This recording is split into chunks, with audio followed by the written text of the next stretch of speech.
a bail bondsman who'd been using me to serve his small claims actions against co-signers on bail bonds that had gone south made me an interesting proposition. Told me that it pays more if I could bring in the body. I was about to enter into the world of bounty hunting.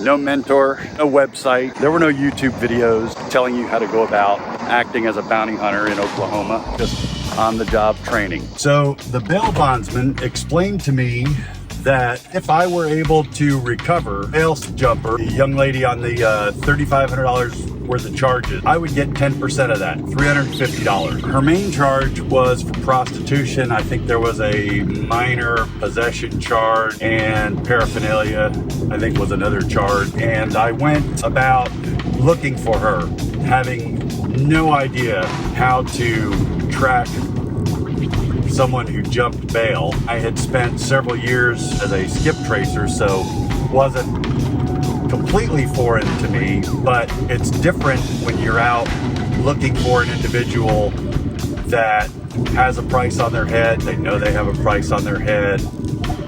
Someone that is at the very least associated with the criminal element. The bail bondsman provided me with a file which was all the information that he had, copy of her charges, really poor quality black and white mugshot or booking photo, 5 references, but she only put 3 names and 3 phone numbers, and none of those were any good at all. The only good information she had on her bond application was that she worked at a strip bar in the Kendall Whittier section throughout the 90s, and I know into probably the 2005 or so. It was an area that was known for quite a bit of crime, violence, assault, burglaries, break and enter, a lot of drugs, was known for prostitution. There was only an adult bookstore, and there was a little bar that seemed to be open any hour of the day or night. Well, right next door to that, there was a strip club. The most reliable information that I had on my fugitive was that she had worked at a strip bar that used to be along this area here. Bail bondsman had indicated that he had checked with a contact there, and about the time she skipped her court appearances, she quit working at the strip club. But since that was the only thing I had that was close to a solid lead, I went and spent about 30-45 minutes at that club, observing, making inquiries. I finally found valuable assets. See, one thing I've learned over my lifetime is that if you work at a job for 6 months, a year, a couple years, you might make a friend or two, but you might also make an enemy or two. Your enemy will give you up to the bounty hunter if they have any information. If they don't have information, for little or no money, your former coworker will try to find information. And you know the old saying about hell hath no fury like a woman scorned. I found the scorned woman. She was able to point me in the direction where I would ultimately find my bail jumper. My informant from strip club told me my bail jumper was staying in this small apartment building here. She said there was a gentleman that lived in this building who was providing a place to stay for my bail jumper. We'll call her Hillary. When I arrived, there was a couple people sitting out here on the step. I struck up a conversation with one of them. We stepped around into this alleyway and asked him if he knew anything about any of the other residents. And the first thing out of his mouth was, "You must be asking about the hooker that lives upstairs." So he told me which door I would be knocking on. I stepped back around the corner in my car, pulled out the booking photo. In just a brief couple of hours that I had the file, I was committing everything about her face to memory. It's relatively easy to change your appearance with makeup, hair color, get a haircut. Guys can get facial hair, change the shape of the facial hair, but there are certain things that are pretty much going to stay consistent. The shape of the ears, forehead, the eyes, bone structure of the face generally. Now, there might be variances if a person gains or loses a considerable amount of weight. But the person that I spoke with out in front of the building, as I said, was operating on the assumption that I was looking for the prostitute. So I went back, studied the mugshot, for a few more moments, stuck the picture in my pocket. Bear in mind, at this time in my foray into the wonderful world of bounty hunting, I wasn't wearing a badge. I didn't have a hat. I didn't have a shirt to identify who I was or what I was doing. 357, flashlight, handcuffs. After I had gone to my car, made sure that I was good on the face of the individual that I was looking for, I walked up into the building.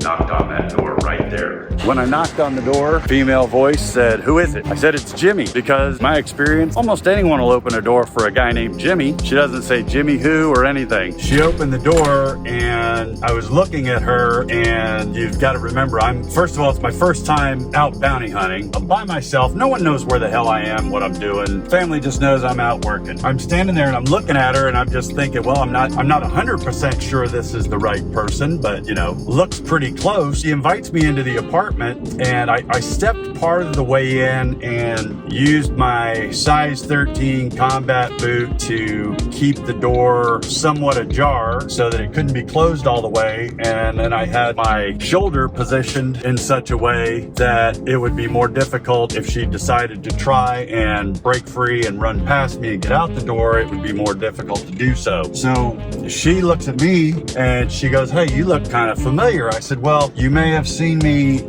over on Admiral at the bail bondsman's office. I had to sign a bond for my old lady." And she goes, "Oh yeah, Bill, Bill signed my bond too." I go, "Wait a second, is your real name Sally Smith?" He goes, "Yeah." And so we shook hands, and while we were shaking hands, I brought her arm around behind her, sort of in a hammer lock. So I've got her right arm behind her, and I put my left hand up on her shoulder and tell her she needs to drop down, don't fight, and she's fairly compliant. She said, "You know, I knew this was going to happen. You're a bounty hunter, aren't you?" I said, "Yeah." She goes, I knew this was going to happen. I just had a feeling." So I got her in handcuffs, let her throw I think it was like a little blanket or something off the sofa, throw that across her shoulders, and had her handcuffed behind. And I got her out beside my car, which was in a neighborhood, but I thought I need to make sure that she doesn't have any sort of weapons or anything like that, because a lot of the prostitutes around here will at least carry some sort of a blade, something to cut you with, something to stab you with. I didn't know much at all about that, the crime aspect or the street crimes or prostitution and things like that in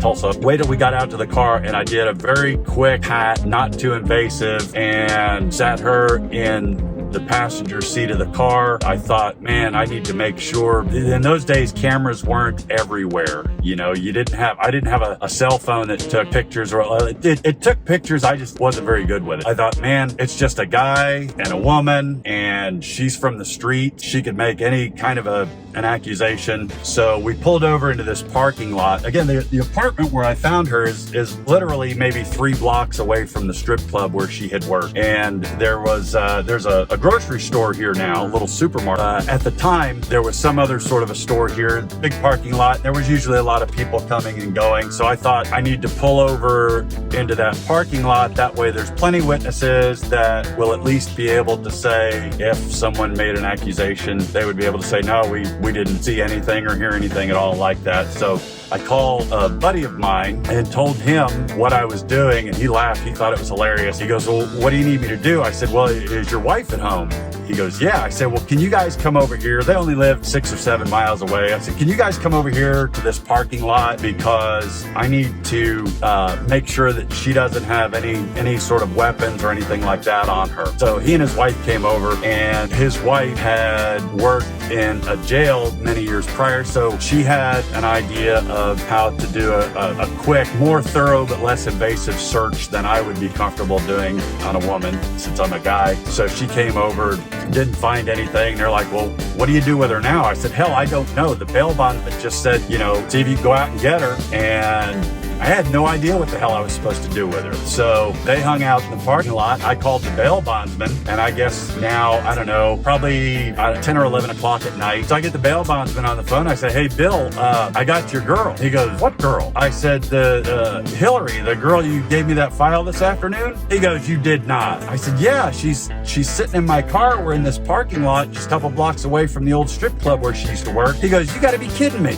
Can't believe you found her. He said, you got handcuffs on you? I said, yeah, she's handcuffed. She's sitting in the seat. I'm standing outside talking to my buddy and his wife. He goes, well, I'll come over there and get her from you and I'll take her to jail. He and his wife loaded into their car, and they came over here, and he comes up and he shakes my hand and he goes, I still can't believe you got her. And I thought, well, I can't believe I got her either. He goes over and he opens the car door and he's talking to her, and they were having their verbal exchange was getting a little bit more heated, going back and forth. I found out in my dealings with Bill that he would get angrier. He would get a lot more emotional at one of his defendants missing court and skipping bond. If the lower the bond was, the lower the financial responsibility to him was, the angrier he would get, and he would take it so much more personal. But he comes over, he goes, I still can't believe you got her. So he tells his wife, hey, bring my handcuffs and bring the bank bag. So his wife gets out and they come over and put Bill's handcuffs on the gal and take my handcuffs off. I throw him in the center console and he sits down in the car with me, pulls out this bank bag. I have no idea. He must have had a few $1,000s in there, and he pulls out $350. He goes, there you go, man. He goes, what do you think? Well, by this point, the bug has bitten me. I have got the fever. $350. That was, at the time, that represented one half of the rent on our apartment for the month. It was just a few hours of work that it was a pretty good blessing, I guess you could say, to meet up with Bill and get some work